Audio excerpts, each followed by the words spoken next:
Le dispositif de sécurité était très conséquent pour encadrer le cortège organisé par l'ultra-droite à Lyon. L'hommage à Quentin de Renques s'est déroulé sans heurts cet après-midi.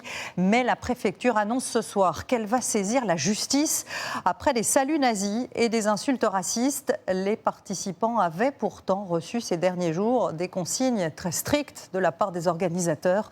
Noé Gandillot, Charlie Nurel et Olga Lévesque. À l'endroit où Quentin de Renques a été lynché il y a 9 jours, plus de 3000 personnes sont rassemblées en mémoire du jeune étudiant.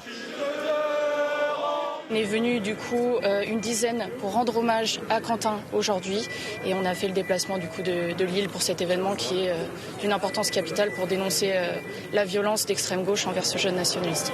Sur cette grande banderole noire, une croix dite de Constantin, symbole souvent utilisé par les militants d'ultra-droite. Car cet hommage était aussi l'occasion pour de nombreux groupuscules de se rassembler à Lyon. Dans le service d'ordre, on reconnaît Marc de Cacrèves-Almeunier, ancien dirigeant des Zouaves, groupe d'ultra-droite aujourd'hui dissous et condamné par la justice pour des faits de violence.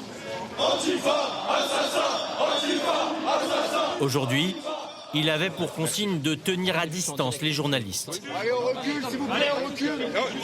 Nos équipes ont quand même pu interviewer plusieurs participants, dont l'organisatrice de la marche, Aliette Espieux, proche de mouvements radicaux d'extrême droite, militante contre l'avortement et candidate sur une liste du Rassemblement national en 2020.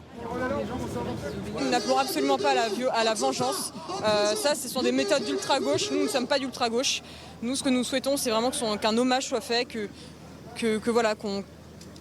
qu'on respecte la mémoire de Quentin.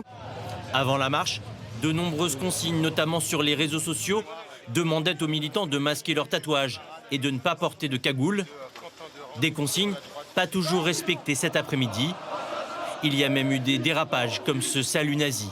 Des chants racistes ont aussi été entendus. La préfète annonce ce soir qu'elle signalera à la justice tous les faits ou propos répréhensibles. La famille de Quentin de Renques n'a pas participé à la marche de cet après-midi. Et ce matin, à Rennes, des militants d'extrême droite et des membres de l'extrême gauche ont manifesté au même moment, mais à distance.